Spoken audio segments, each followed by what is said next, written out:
Heureux de vous retrouver pour cette nouvelle vidéo sur la défense Caro-Kann, plus particulièrement sur l'attaque Panov. Alors nous allons avancer jusqu'à le point qui détermine cette attaque Panov. Voilà, donc il y a eu variante d'échange en D5 et suite à cet échange, eh bien, les blancs ont poussé C4, attaquant D5 ici, pour tenter de forcer les noirs à jouer E6 pour défendre leur pion D5, mais qui, vous voyez, bloquerait la sortie du fou C8. C'est tout l'enjeu de cette attaque, en tout cas dans un premier temps. Alors après, prend D5, C4, cavalier F6, cavalier C3, les noirs ont plusieurs variantes à leur disposition. Ils peuvent bien entendu jouer E6, rentrant dans le jeu des blancs, bloquant leur fou. Bien entendu, c'est une variante très solide qui reste jouable pour les noirs, mais qui va donner plus de champ libre aux blancs. Ils peuvent jouer G6 dans cette position, changeant complètement leur fusil d'épaule pour aller sortir leur fou de case noire en fianchetto. La sortie de ce fou va prendre du temps, mais l'objectif prioritaire des noirs est la mise en sécurité de leur roi par le petit roc. Pendant un certain temps, ils vont cependant devoir laisser le pion D5 pris par les blancs un moment, c'est-à-dire qu'ils vont laisser les blancs avoir un pion de plus. C'est pas toujours agréable quand on joue de laisser son adversaire avoir un pion de plus. Nous verrons ça en détail. Et puis troisième possibilité, cavalier C6, beaucoup plus ambitieux. Les noirs beaucoup plus souples aussi, puisque les noirs se donnent la possibilité de sortir le fou C8 en G4 par exemple, pour éventuellement clouer le cavalier blanc qui vient en F3. Cependant, c'est une suite assez risquée. Nous verrons que les blancs pourront par exemple jouer dame B3, attaquant B7 et apportant le surnombre en D5. Voilà ici les trois possibilités des noirs que nous allons détailler ensemble. Nous nous retrouvons donc dans cette position avec comme première analyse le coup solide E6 qui bloque le fou C8. Cavalier F3 et ici les noirs peuvent faire un premier choix avec ce fou F8. Faut-il le sortir en E7, en D6 ce ne serait pas une bonne idée puisqu'il serait immédiatement attaqué par C5, ou en B4. Voyons déjà la sortie du fou en E7. Bien entendu, après fou E7, les blancs peuvent jouer C prend D5, cavalier prend D5, fou D3, cavalier C6, roc, roc, tour 1. Nous nous retrouvons dans une position bien connue, par exemple, que l'on peut retrouver dans d'autres ouvertures, comme la Tarrache, la défense Tarrache, avec une structure du pion isolé. Comme vous voyez ici, le pion isolé en D4, et qui est un facteur dynamique qui va permettre de monter les attaques, mais évidemment au plus la situation va se clarifier, au plus les échanges de pièces vont arriver dans la partie, au plus ce pion sera faible. Donc c'est une situation au milieu de jeu qui donne pas mal de possibilités aux blancs, aux noirs de résister à l'attaque.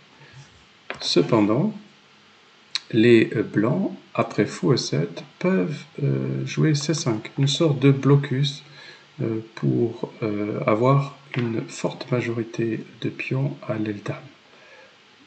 Mais comme ils n'ont pas encore développé leur aile roi, vous voyez ici, ils sont encore loin de pouvoir faire le petit roc. Cela va permettre aux noirs de contre-attaquer immédiatement sur les pions. Alors, après le roc, bien entendu, fou D3, B6. On attaque la structure des pions blancs pour profiter de l'avance de développement. Ici, B4, A5, Très difficile maintenant de défendre ce pion B4, car sur A3, vous voyez tout de suite que on ne pourrait pas reprendre à cause du clouage. Il faut donc prendre une mesure, une sorte de coup intermédiaire. Une mesure pour le blanc, c'est cavalier A4. Cavalier A4 visant le pion B6. Les noirs vont défendre, mais cela a permis aux blancs de bloquer la colonne A et de pouvoir jouer A3. Quelques coups supplémentaires. Ici, je voulais vous montrer que lorsqu'on se retrouve dans une situation au niveau des pions comme ça, que ce soit ici, voilà, les pions noirs et les pions blancs, et bien souvent le contre-jeu des noirs va passer par l'avancée du pion en E5, ce qu'ils vont faire immédiatement d'ailleurs, ici. Position très tendue, les blancs ont tout misé sur la structure de pion, sur le pion C5, mais en revanche, ils ont maintenant des difficultés par rapport à leur pièce. C'est pour cela qu'après fou E7, en principe, on va plutôt jouer C prend D5. Si on revient à la position après cavalier F3, les noirs peuvent pousser les blancs à jouer une position avec un pion isolé en jouant fou B4. Fou B4 ici, clouant le cavalier et laissant aux blancs, là on ne pourrait pas jouer à C5, soit la possibilité soit de jouer C prend D5, et ici après cavalier prend D5, fou D2, il faut protéger le cavalier C3, cavalier C6, fou D3, roc, roc, on se retrouve à nouveau avec notre structure de pions isolés et avec les inconvénients et les avantages que j'ai précisés tout à l'heure. On peut aussi, à la place de C prend D5, jouer fou D3. Maintenant, comme les blancs ont perdu un temps avec leur fou, les noirs peuvent se permettre d'échanger en C4, ce qui va conduire, avec évidemment quelques mineures différences, à toujours une position du pion isolé. Ce type de position est intéressant à jouer pour centrer dans tous les cas des deux côtés, car c'est une situation qui peut arriver dans de nombreuses ouvertures. Donc je vous encourage à jouer ce type de position, que ce soit avec les blancs ou que ce soit avec les noirs. Deuxième variante ici, G6, comme on l'a montré dans l'introduction. Après G6, les blancs vont se concentrer sur la case D5, donc C prend D5. Pourquoi c'est important de prendre tout de suite? Car ils peuvent déstabiliser la défense des noirs, par exemple après cavalier prend D5, dame B3, attaquant le cavalier D5, et si par exemple les noirs pensent s'en sortir par cavalier prend C3, un joli coup intermédiaire ici, fou C4, visant la case F7, et après E6, comme on peut le voir ici, beaucoup de cases faibles sur les cases noires, hein, on mélange rarement E6 et G6, hein, beaucoup trop de faiblesse après, et après B prend C3, fou G7, un autre inconvénient à la poussée E6, et fou A3 qui va empêcher le petit roc. Donc une mise en difficulté très rapide des noirs, ce n'est pas nécessaire. Donc après C prend D5, les noirs vont se concentrer sur le développement à l'aile roi et la mise en sécurité du roi par le roc. Dame B3, les blancs cherchent à conserver ce pion d'avance. Petit roc, fou E2. Ici, c'est un coup intéressant. On ne va pas jouer le cavalier en F3 d'abord, car on souhaite se proposer un plan de protection du pion D5 qui va passer par fou F3, cavalier G2 et cavalier F4. Et vous voyez ici que le pion D5 est surprotégé. Donc après fou E2, cavalier BD7, les noirs, eux, vont chercher à attaquer le pion D5 pour le récupérer. Et ça passe par cavalier B6, éventuellement un échange du fou de case blanche, comme on va le voir, dame D7, tour FD8. voilà, au tour à D8, pour maintenant apporter le surnombre sur D5. Hein. Chacun essaye de défendre un peu son beefsteak et on va voir qui va l'emporter. Donc après cavalier BD7, fou F3, cavalier B6, on retrouve les coups proposés, fou G4, fou prend G4, cavalier prend G4. Alors bien entendu, après cavalier prend G4, on a perdu un attaquant, mais on va y revenir tout de suite, puisque les blancs ont dû faire le roc. Et maintenant, après cavalier F4, dame D7, comme je vous l'ai dit, avec l'idée tour FD8, puis cavalier prend FD5, qui assurerait au moins l'égalité au noir. Alors, dans cette variante, les blancs peuvent intercaler par exemple A4, mais voilà, je voulais vous montrer le point le plus important, c'est la lutte pour le pion en D5. Alors, dernière ligne que nous allons approfondir, c'est cavalier C6. Position ici du cavalier va permettre une attaque sur D4, bien entendu, associée avec la dame D8, après la disparition du pion D5, et la possibilité pour les noirs de sortir le fou en G4, comme je l'avais indiqué. Si les blancs décident de ne pas sortir leur cavalier tout de suite en F3, en jouant fou G5 pour saper la défense du pion D5, cela conduit à des positions très compliquées, notamment après cette variante que je vous indique ici, après D prend C4, D5. Alors on voit que le cavalier maintenant doit se déplacer et en principe il va aller en E5 pour défendre le pion C4 et les blancs peuvent continuer par dame D4. Et la théorie a montré, pour l'instant en tout cas, que la meilleure possibilité pour les noirs était de contre-attaquer par H6. Suite à H6, par exemple, on peut regarder dame prend E5, H prend G5, fou prend C4, A6 pour contrôler la case B5, grand roc, et on voit tout de suite que la position n'est pas simple et va amener beaucoup de complications tactiques.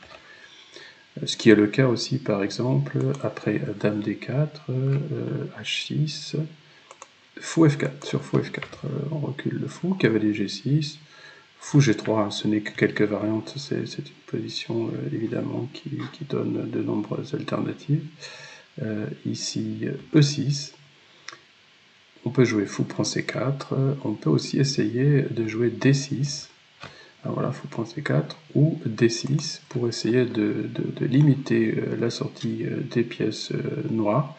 Et là, les noirs ont trouvé une idée très intéressante, c'est cavalier E7, on joue sur le cloage du pion D6, et on va essayer de mettre le cavalier en F5 pour le replacer dans une situation plus agréable et éventuellement prendre le pion D6 ou le fou G3 qui défend le pion D6.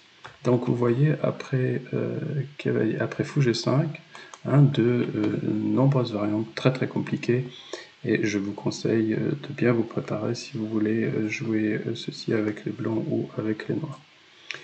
Après cavalier F3, c'est une très longue, très vieille suite qu'on peut retrouver, c'est fou G4, C prend D5, cavalier prend D5, et dame B3.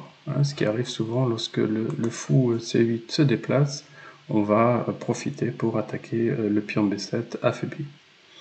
Ici, fou prend F3. Alors, on ne peut pas espérer gagner immédiatement avec les blancs, puisque dame prend B7 serait une gaffe, après cavalier TB4 défendant cavalier C6, et si on reprend le fou, eh bien la dame blanche est capturée. Donc on ne souhaite pas perdre la partie aussi vite. Donc après fou prend F3, G prend F3, E6, et ici c'est le plus simple de mobiliser tout de suite les pièces, c'est de mettre son rang en sécurité sans protéger le pion B7 ou échanger évidemment en C3. Et après dame prend B7, cavalier prend D4, ce pion est effectivement prenable, et puis si fou prend B5, cavalier prend B5, ici on pourrait reprendre le cavalier avec la dame immédiatement en faisant échec, mais on va d'abord préférer faire dame C6, tout simplement parce qu'on garde une vue sur la tour A8, donc en pêchant dame D7, il faut se résoudre avec les noirs à jouer roi E7, Et après, dame prend B5. La position est ici intéressante pour les noirs aussi, à savoir s'ils souhaitent échanger les dames ou s'ils souhaitent apporter encore plus de complications. Par exemple, cavalier prend C3, B prend C3, et un coup intéressant comme tour B8. Ici, il faudrait faire attention parce que si on jouait fou à 3 échecs, après roi F6, dame A4 pour défendre les fous, dame prend, et on se retrouverait avec une position extrêmement dangereuse. Vous voyez que c'est plus le roi blanc qui est faible que le roi noir. Donc là, très mauvaise position pour les blancs. Donc après tour B8, eh bien, on bougerait la dame, dame C5 par exemple, échec. À la place de tour B8, on peut aussi jouer dame D7, c'est le coup le plus populaire pour échanger un maximum de pièces, et après cavalier prend D5, dame prend D5, prend D5, prend D5, une finale bien connue qui amène souvent le partage des points. Voilà pour cavalier C6, notre dernière variante, probablement la plus complexe, mais pour l'instant les noirs tiennent bon. Les noirs sont OK, comme disait un fameux grand maître.